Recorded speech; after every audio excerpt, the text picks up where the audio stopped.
The emergency alarm screamed through the crystal halls of the Galactic Council headquarters. Ambassador Thren pressed his four-fingered hand against the communication console as the desperate message played for the 7th time. The voice belonged. T.O. Elder Moth of the Aldari people, a race known throughout the galaxy for their peaceful nature and beautiful garden worlds. Please, anyone who can hear this transmission, our world is dying, the voice cracked with emotion. The crystal plague has consumed half our continent. Nothing we do can stop it. Our children are fleeing to the mountains, but even there the ground turns to glass beneath their feet. Thren's blue skin turned pale as he watched the attached data files. The images showed what had once been the most beautiful world in the outer rim. Green forests and flowing rivers had been replaced by jagged crystal formations that sparkled like diamonds but brought only death. The crystals grew at an alarming rate, turning everything they touched into more of themselves. "How many species have we contacted?" asked Council Leader Vorn, his tentacles twitching with stress. 17 different civilizations have sent their best minds, Thren replied. The Karathi brought their molecular disruptors. The Fenari tried. Their quantum acids? Even the ancient Eldari used their matter reconstruction technology. Nothing works, the crystals just grow stronger. The main screen showed a live feed from the Aldari homeworld. Massive crystal spires reached toward the sky like frozen lightning. Where cities once stood, only geometric patterns of blue and white. Crystal remained. The few Aldari survivors could be seen running between the formations, carrying whatever belongings they could manage. The crystals seem to feed on organic matter, reported Dr. Zinth, the Council's chief scientist. They break down carbon-based life forms and use the energy to expand their structure. We believe they started from a single meteor impact 6 months ago. Councillor Rax, whose people had survived 3 different extinction events, shook his massive head. We have tried everything. Energy weapons, chemical solutions, even attempting to freeze entire sections of the planet. The crystals adapt to every attack within hours. The room fell silent except for the quiet hum of the life support systems. 23 different species had gathered to solve this crisis, representing the most advanced minds in the galaxy. Yet they had failed completely. What about the new species? Asked a small voice from the back of the chamber. Everyone turned to look at Councillor Pip, whose people were known for their excellent memory and attention to detail. The humans from Terra? They joined the Council only 2 years ago? A wave of dismissive sounds filled the chamber. Several councillors made gestures that meant impossible in their respective cultures. The humans are barely beyond primitive tool use, scoffed Councillor Drac. They still fight wars with chemical explosives and metal projectiles. Their technology is at least 1,000 years behind ours. They live on a death world, added Councillor. Yelm, their entire planet is covered in poisonous creatures and deadly weather. They probably think violence is the answer to everything. Thren looked at the datapad in his hands. The human homeworld of Terra was classified as a Class 12 death world, one of the most dangerous planet types in the galaxy. Most civilized species avoided such worlds completely. The fact that humans had not only survived but developed space travel was considered something of a miracle. Their representative, Ambassador Brooke, has been asking to help with various council projects, Pip continued. Her people seem very eager to prove themselves useful, laughed Councillor Rax. What could a species that still eats dead? Animals possibly know about advanced crystal technology? The transmission from the Aldari homeworld crackled with static. Elder Moth's voice came through again, weaker than before. The crystals have reached the northern settlements. We estimate 3 days before they consume our evacuation zones. If anyone can help us, please respond soon. The chamber fell quiet. Again, in 3 days, one of the galaxy's most peaceful civilizations would be completely extinct. Their art, music, and philosophy would be lost forever. The Aldari had given the galaxy beautiful poetry and revolutionary ideas about harmony between different species. We have no other options, Thren said finally. Every other species has tried and failed. The humans may be primitive, but they are still members of the Council. This is madness, muttered Counselor Drac. We are talking about sending cavemen to solve a problem that has stumped our greatest minds. Then what do you suggest? Thren asked.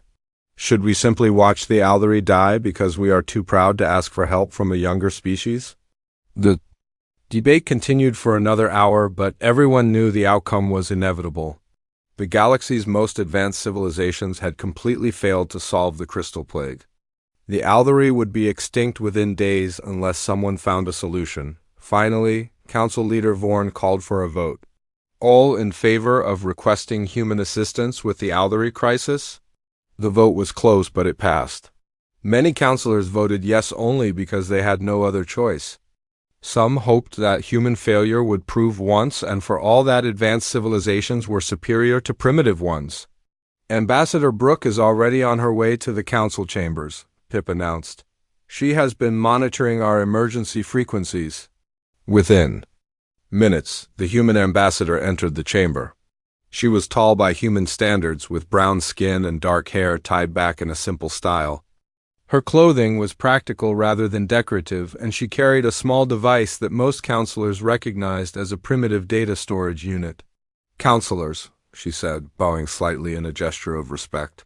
My people have been following the situation on the Aldari homeworld. We would like to offer our assistance. You understand that 17 different species have already attempted to solve this problem? Thren asked. We understand, Brooke replied. But my people have some experience with impossible situations. We have been studying the data you have made available, and we believe we may have some ideas that have not been tried yet. The chamber erupted in skeptical murmurs. Several counselors began speaking at once, questioning whether humans could possibly understand the complexity of the situation. Brooke raised her hand for silence. We do not claim to be smarter than your scientists, but we may see this problem differently. Our world has taught us that sometimes the simplest solutions are the ones that work. The human ship looked nothing like the sleek vessels that other species used for deep space travel. The U's resilience was built like a fortress, with thick armor plating and redundant systems that seemed designed to survive the worst possible conditions. Captain Rivers watched the Aldari homeworld grow larger on the main screen as her ship approached the quarantine zone. Radiation levels are spiking, reported Lieutenant Torres from the navigation console. The crystals are putting out some kind of energy field. How bad is it? Rivers asked. Bad enough that the Korathi research vessel retreated to 3 times the safe distance, Torres replied. Their sensors couldn't function within 50,000 kilometers. Dr. Webb looked up from her portable laboratory equipment. That explains why the other species have been having trouble getting accurate readings. They are trying to study the crystals from too far away, Rivers nodded. The human approach to dangerous situations was always different from other species. Where others saw deadly radiation and retreated, humans saw an interesting puzzle that required closer examination. Take U.S. into the danger zone, she ordered. Full environmental suits for anyone who needs to go outside the ship. The bridge crew began preparing for what other species would consider a suicide mission. The Aldari had warned them that the crystal formations were completely lethal to organic life. Even brief exposure would begin the crystallization process. That would turn living tissue into more crystal. Captain, we are receiving a transmission from the Aldari evacuation fleet, Torres announced. The main screen showed Elder Moth, his normally golden skin now pale with exhaustion. Behind him, thousands of his people could be seen crowded into emergency shelters. Human vessel, you must not approach the contaminated zones, Moth said urgently. The crystals have already claimed several rescue ships. Your people will die if you get too close. Elder Moth, we appreciate your concern, Rivers replied. But my species has some experience with deadly environments. We need to get close enough to take proper measurements. This is not like the dangers of your homeworld, Moth insisted. The crystals kill everything they touch.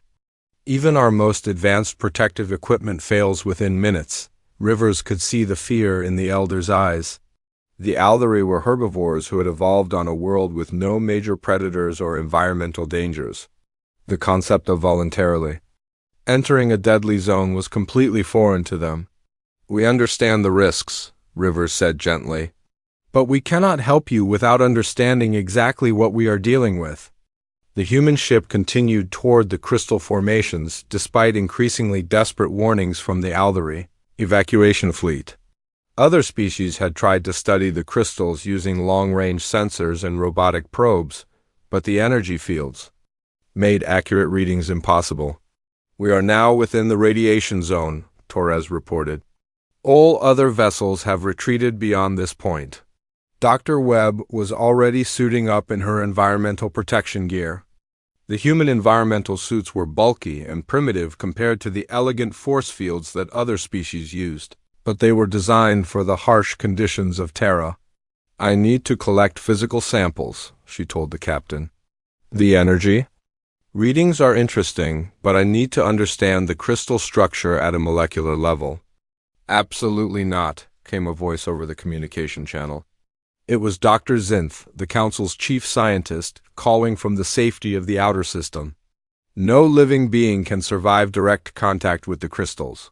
"Dr. Zinth, with respect, your people have been studying this problem for months without getting close enough to collect proper samples," Webb replied.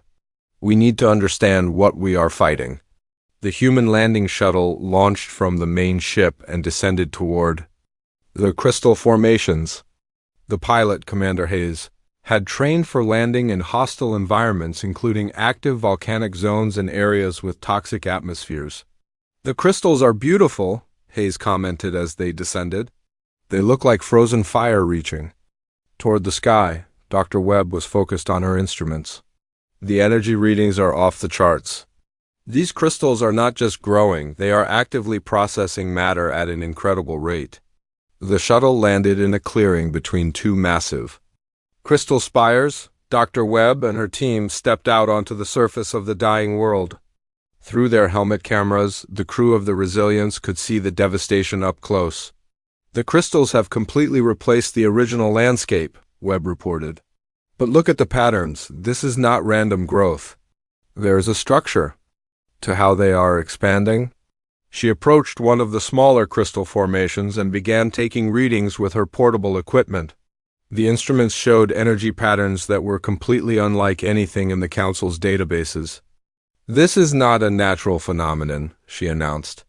"The crystals are showing signs of designed behavior. They are following some kind of program." Back on the ship, Captain Rivers was receiving panicked messages from the other species. "Captain, you must evacuate your people immediately," Elder Moth pleaded. "The crystals will begin converting their suits within minutes." "The humans are going to get themselves killed," added Dr. Zinth. "This is exactly why primitive species should not be involved in advanced problems." Rivers ignored the warnings and focused on her team's reports. Dr. Webb was discovering things that months of long-range observation had missed. "Captain, I need to get closer to the central formation," Webb requested. "The energy patterns are strongest there, and I think I can determine what is controlling the growth." "Absolutely not," came the immediate response from the Council ships. "That area is completely lethal. Dr. Webb, what do you need?" Rivers asked, ignoring the other species completely. "The central formation appears to be some kind of control node," Webb explained. "If I can get readings from the core structure, I might be able to understand how the crystals are coordinating their growth." Commander Hayes piloted the shuttle closer to the massive central spire. The crystal formation was over a kilometer, tall and pulsing with blue energy. Every few seconds, waves of light would travel from the central core to the outer formations. "It is like a nervous system," Webb observed. "The central spire is sending signals to all the other crystal formations. This is not a plague at all." She deployed her equipment and began taking detailed readings from the base of the central spire. The energy patterns were complex but showed clear signs of artificial design. "Captain, I think I know what we are dealing with," she announced. "These crystals are not a natural disaster. They are terraforming technology." The revelation sent shockwaves through the Council ships. Terraforming was the process of changing a planet's environment to make it suitable for different types of life. Terraforming for what? Rivers asked. Silicon-based life forms, Webb replied. The crystals are breaking down carbon-based matter and converting it into a silicon-based ecosystem. This is someone's attempt to remake this world for their own species. The implications were staggering. If the crystals were terraforming technology, then they were not just a random disaster but a deliberate act of conquest. Someone had launched this attack on the Aldery homeworld with the intention of stealing their planet. Can you determine who created this technology? Rivers asked. Webb continued her scans of the central spire. The design is completely alien to anything in the Council databases. Whoever built this comes from outside our region of the galaxy. But the important question is, can we stop it? Rivers pressed. Dr. Webb smiled inside her helmet. Captain, I think I might have some ideas about that.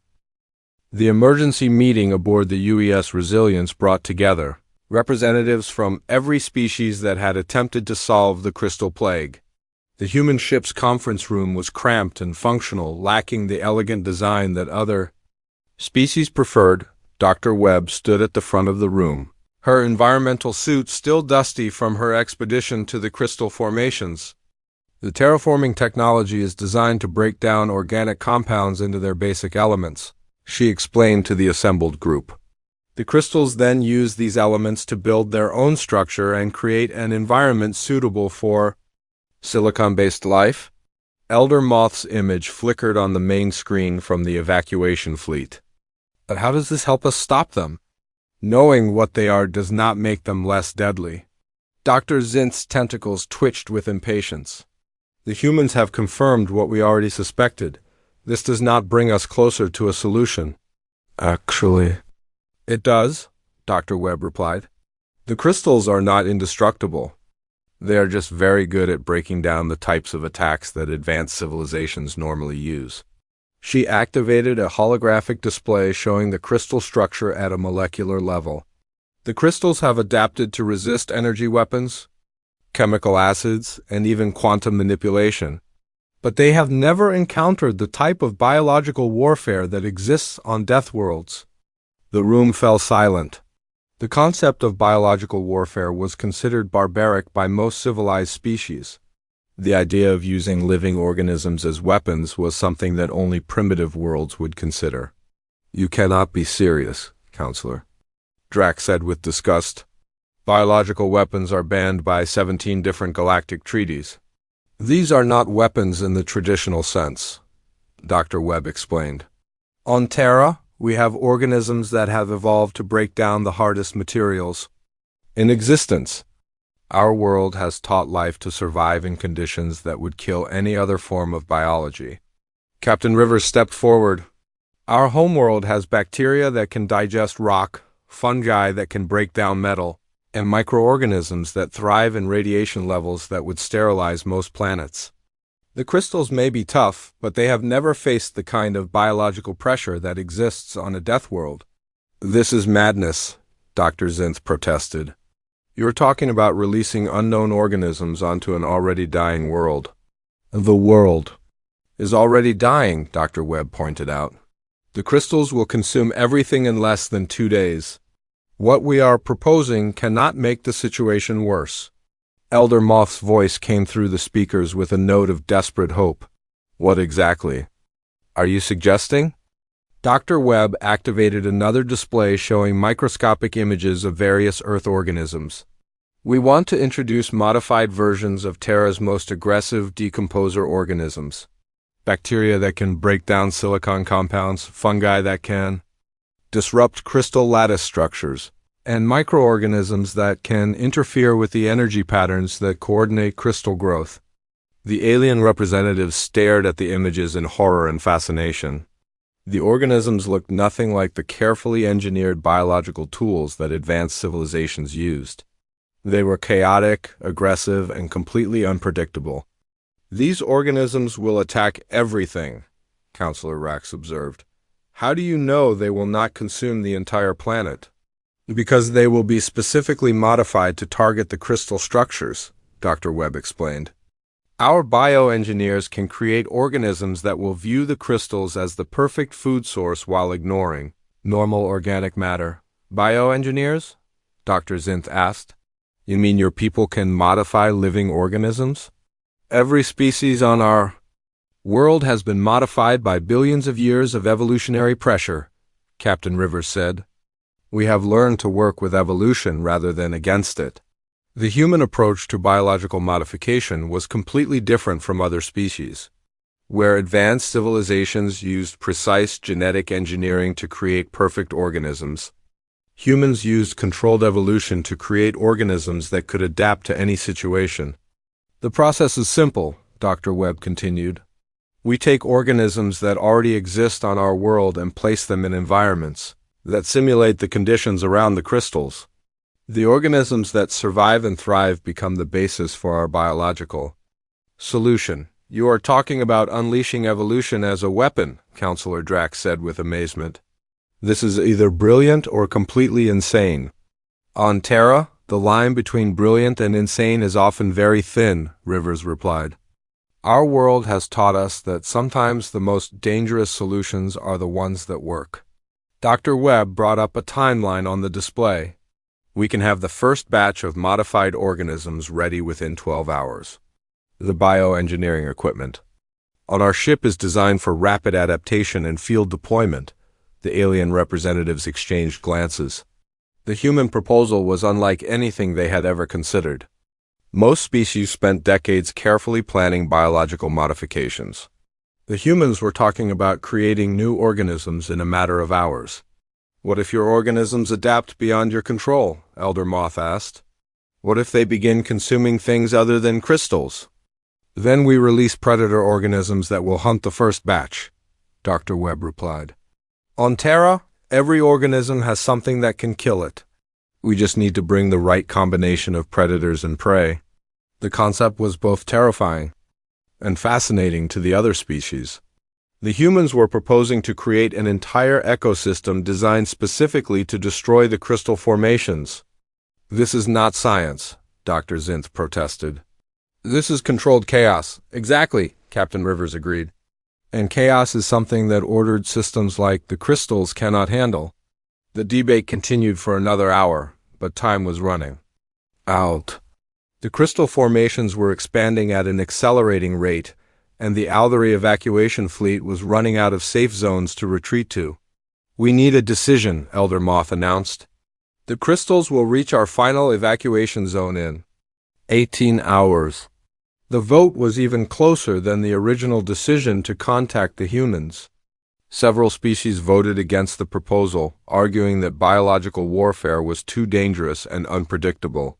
Others voted in favor, reasoning that conventional methods had already failed completely. The proposal passes by a margin of 2 votes, Elder Moth announced. Humans, you have permission to deploy your biological solution. Dr. Webb was already activating the bioengineering equipment. We will start with 3 different organism types. Bacteria that can break down silicon bonds, fungi that can disrupt energy patterns, and microorganisms that can reproduce rapidly in high-radiation environments. How long before we know if it works? Asked Counselor Rax. We should see results within 6 hours, Dr. Webb replied. Either the crystals will begin breaking down or our organisms will be destroyed and we will need to try something else. The human team began working with an efficiency that amazed the other species. While advanced civilizations would spend months planning such a deployment, the humans were preparing to release modified organisms within hours. Are you not concerned about the consequences? Dr. Zinth asked. Captain Rivers looked at the images of the dying Aldery world. Doctor, our entire species exists because our ancestors were willing to take dangerous risks. Sometimes the only way to solve an impossible problem is to try something that everyone else thinks is impossible. The human bioengineering laboratory hummed with activity as Dr. Webb and her team worked through the night. The lab looked nothing like the sterile, pristine facilities that other species used for biological research.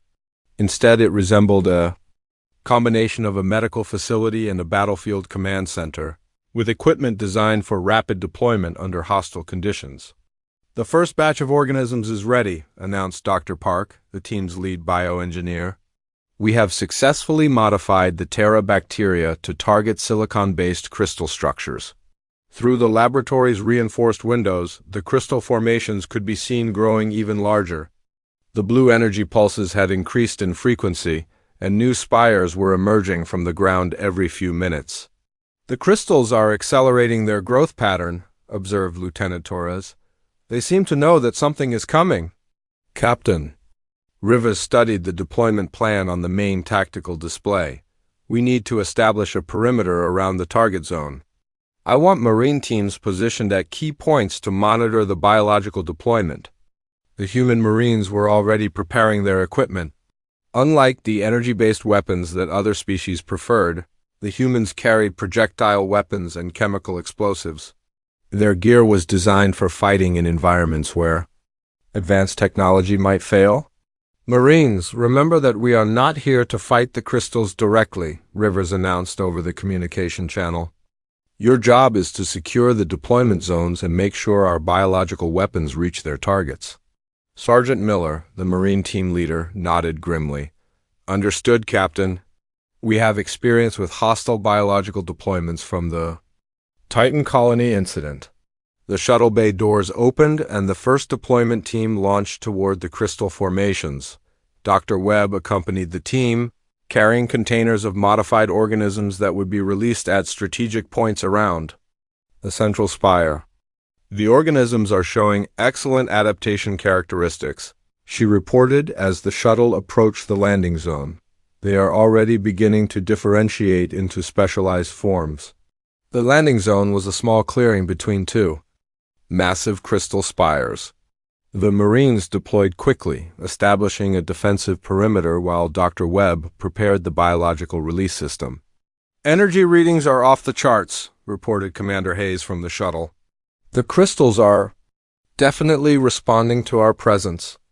Dr. Webb activated the release mechanism and billions of modified organisms spread out across the crystal formation. The organisms were invisible to the naked eye, but their effects would hopefully become apparent within hours. Deployment complete, she announced. Now we wait to see if Deathworld evolution can solve what advanced science could not. Back aboard the Resilience, the other species watched the deployment with a mixture of fascination and horror. The concept of using uncontrolled biological agents was completely foreign to their carefully ordered approach to problem solving. The humans have just released billions of unknown organisms onto an already unstable world, Dr. Zinth observed. This could make the situation infinitely worse. Or it could save the Alderi civilization, Captain Rivers replied. Our world has taught us that sometimes you have to fight chaos with chaos. The first signs of success came 3 hours after deployment. The energy pulses from the central spire began to fluctuate, and small sections of crystal began to show signs of structural damage. It is working, Dr. Webb announced excitedly. The organisms are successfully breaking down the silicon bonds that hold the crystal structure together. But their celebration was short-lived. The crystals began to adapt to the biological attack, developing new defensive mechanisms that made them resistant to the modified organisms. The crystals are evolving, Dr. Park reported. They are creating some kind of biological barrier that is preventing our organisms from making contact. Captain Rivers was not surprised. Then we moved to Phase 2. Deploy the predator organisms. The second wave of biological agents was designed to hunt and destroy the crystal's defensive mechanisms. These organisms were based on Terra's most aggressive predator microorganisms modified to view the crystal barriers as prey. The predator organisms are engaging the crystal defenses, Dr. Webb reported. But the crystals are adapting again. They are learning to counter our biological attacks. The battle between the human organisms and the crystal formations became a rapid-fire evolutionary arms race. Every few hours, the crystals would develop new defenses, and the humans would respond with new biological weapons.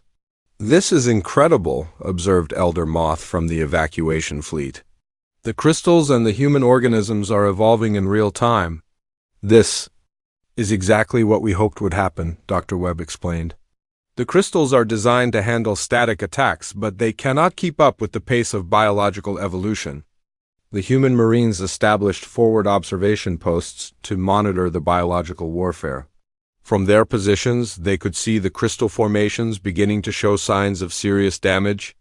The central spire is developing cracks, reported Sergeant Miller. Something is definitely eating away at the crystal structure from the inside. Dr. Webb deployed the third wave of organisms, designed to interfere with the energy patterns that coordinated crystal growth. These organisms were based on Terra's electrical microorganisms, modified to disrupt the signals between crystal formations. The coordination signals are breaking down, she announced. The crystals are losing their ability to work together. The alien representatives watched in amazement as the human biological warfare began to turn the tide against the crystal formations. The organisms were not just attacking the crystals, they were systematically dismantling the entire terraforming system. The humans are using evolution as a weapon, Dr. Zinth observed. They are accelerating millions of years of natural selection into a matter of hours. This is why Deathworlds produce such dangerous species, Counselor Drack added. They learn to fight extinction itself. The battle continued for another 12 hours, with the human organisms constantly adapting to counter the crystal's defenses. The crystals tried to accelerate their own evolution, but they could not match the chaotic creativity of biological systems that had evolved under Deathworld conditions. The crystal formations are beginning to collapse, reported Commander Hayes. The central spire is showing major structural damage. Dr. Webb was already preparing the final phase of the biological attack. The crystals are weakened. Now we deploy the ecosystem destroyers. The fourth wave of organisms was designed to create a self-sustaining ecosystem that would prevent the crystals from ever reforming. These organisms would establish permanent colonies that would consume any attempt to restart the terraforming process. The ecosystem destroyers are establishing colonies throughout the crystal formations, Dr. Park reported. They are creating a biological barrier that will prevent any future crystal growth. The other species watched in silence as the human biological warfare completely dismantled the crystal plague. The organisms had not just stopped the terraforming process. They had created a new biological system that would protect the planet from future attacks. The crystal formations are collapsing across the entire continent, Elder Moth announced. With joy, the energy readings are dropping to normal levels. Captain Rivers allowed herself a small smile. The Deathworld response has been successful. The Aldery homeworld is safe. But even as they celebrated, Dr. Webb was already monitoring the long-term effects of the biological deployment. The human organisms were establishing themselves as permanent residents of the Aldery world, creating a new ecosystem that would coexist with the native life forms. The organisms are showing excellent integration with the local ecosystem, she reported. They are adapting to fill ecological niches that were left empty by the crystal attack. The human biological warfare had not just saved the Aldery world, it had made it stronger and more resilient than before. The celebration aboard the Aldery evacuation fleet was unlike anything the galaxy had seen in centuries. Elder Moth stood before the assembled refugees, his golden skin glowing with renewed hope as he addressed his people through the communication channels. My fellow Aldery, our world is healing, he announced, his voice carrying across every ship in the fleet. The crystal plague has been defeated and we can return to our homes. The main view screen showed the transformation of their homeworld. Where jagged crystal spires had once dominated the landscape, new green growth was already beginning to emerge. The human organisms had not only destroyed the crystals but had somehow accelerated the natural healing process of the planet. Dr. Webb stood in the observation deck of the U's Resilience, watching the changes through her binoculars. The organisms are creating a new type of soil, she reported to Captain Rivers. They are breaking down the remaining crystal debris and converting it into nutrients for plant growth. How is that possible? Asked Dr. Zinth, who had transported over to the human ship to observe the recovery process firsthand. The organisms are following the same principles that govern recovery after natural disasters on Terra, Dr. Webb explained. When our world suffers massive destruction, life finds a way to rebuild stronger than before. The Aldery landing parties were already descending to the surface, accompanied by human marine teams who were monitoring the biological situation. The reports coming back were almost too good to believe. The air is cleaner than it was before the crystal attack, reported the lead Aldery scientist. The human organisms have somehow purified the atmosphere while they were destroying the crystals. Captain Rivers was not surprised.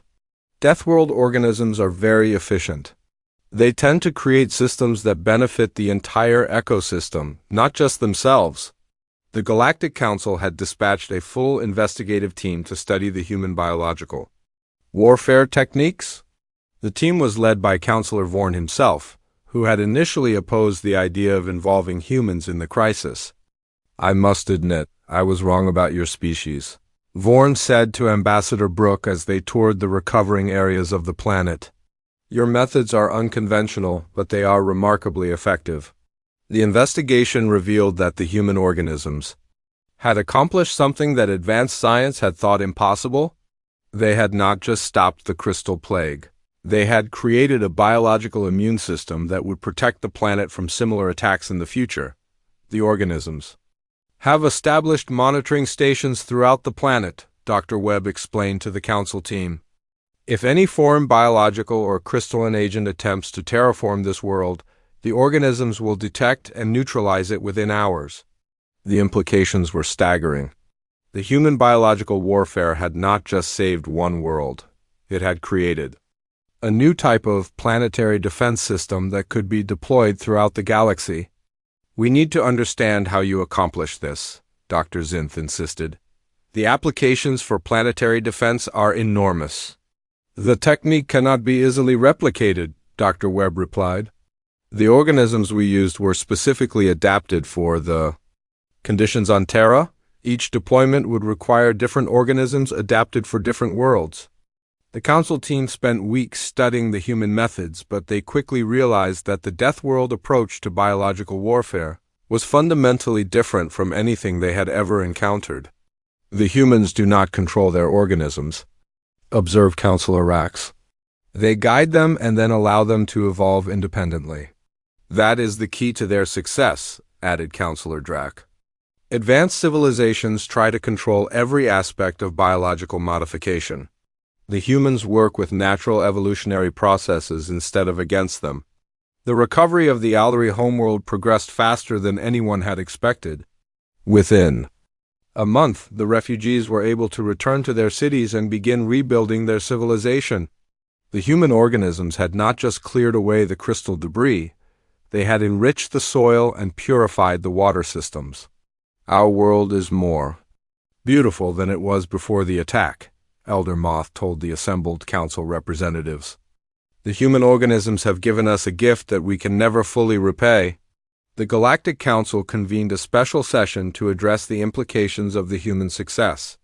The debate lasted for days, with representatives from dozens of species arguing about the proper way to respond to the demonstration of Deathworld capabilities. We must acknowledge that our assumptions about primitive species were incorrect, Counselor Vorn announced. The humans have shown us that advanced technology is not always the best solution to complex problems. But we must also consider the dangers of biological warfare, argued Counselor Yelm. The humans have shown us weapons that could destroy entire civilizations. Captain Rivers addressed the council directly. Our species has no interest in conquering other worlds. We offer our assistance to those who need it, but we do not seek to impose our methods on others. The debate continued, but the outcome was inevitable. The human success had changed the balance of power in the galaxy, not through conquest but through demonstration of unique capabilities. The Council hereby establishes the emergency response protocol, Counselor Vorn announced. When conventional methods fail to resolve a crisis, we will deploy the Deathworld response. The protocol established humanity as the galaxy's crisis response specialists. When other species encountered problems that conventional science could not solve, they would call upon the Deathworld survivors to provide unconventional solutions. This is not about replacing advanced science, Ambassador Brooke explained to the Council. This is about adding another tool to our collective toolkit. Sometimes the problems we face require solutions that can only come from worlds that have survived the impossible. The first test of the new protocol came just 6 months later. A mining colony in the Outer Rim had encountered a type of living metal that was consuming their equipment and threatening to spread throughout their industrial facilities. 17 different species had attempted to contain the metal using conventional methods, but it continued to adapt and spread. Request deployment of the Deathworld response, the colony administrator transmitted to the Council. Within days, a human team arrived at the colony with a collection of organisms that had been adapted to consume and process metals, the living. Metal was contained and neutralized within a week, and the human organisms established a permanent biological barrier that prevented similar incidents.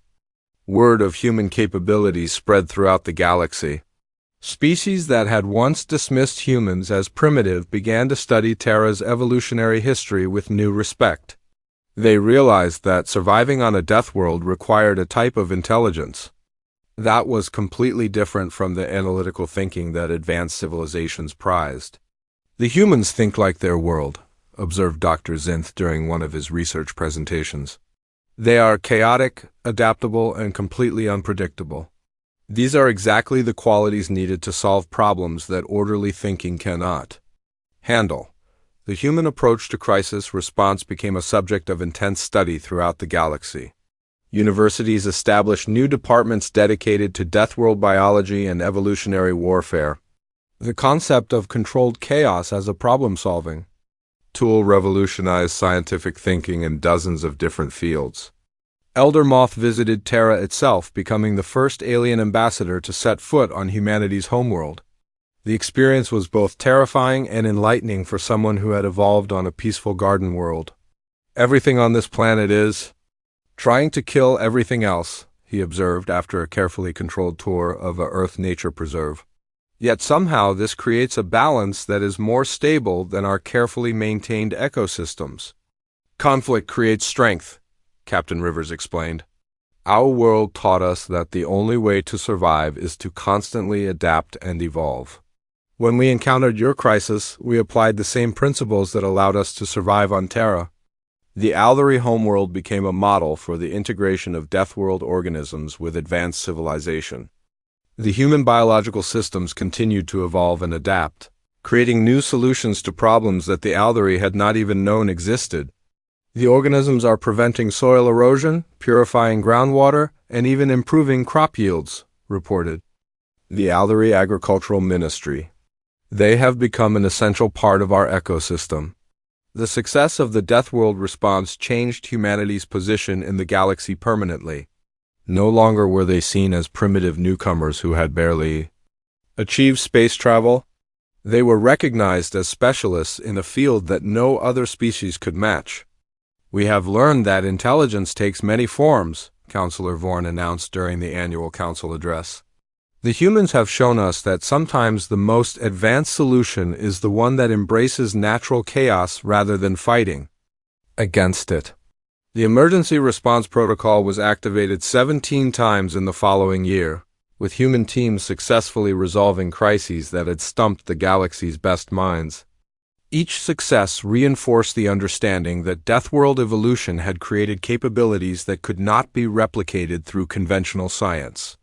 Dr. Webb established a training program for other species who wanted to learn Deathworld response techniques. The program was limited to volunteers who could handle the psychological stress of working with uncontrolled biological systems. Most species find our methods deeply disturbing, she explained to a group of alien researchers. They are trained to think in terms of control and predictability.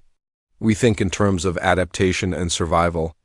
The galaxy had learned that when help was requested and conventional methods failed, humanity would deploy the Deathworld response. It was not the most elegant solution, nor the most predictable, but it was the one that worked when everything else had been tried and found wanting. As Captain Rivers looked out at the stars from the bridge of the Resilience, she reflected on how much had changed since that first distress call from the Althery. Humanity had found its place in the galaxy not as conquerors or as advanced scientists, but as the species that could solve the impossible problems that others could not even approach. "Course set for the Vega system," Lieutenant Torres reported. "We have another impossible situation that needs the Deathworld response." Rivers smiled. "Then let us show them what Terra's children can do when the galaxy needs help."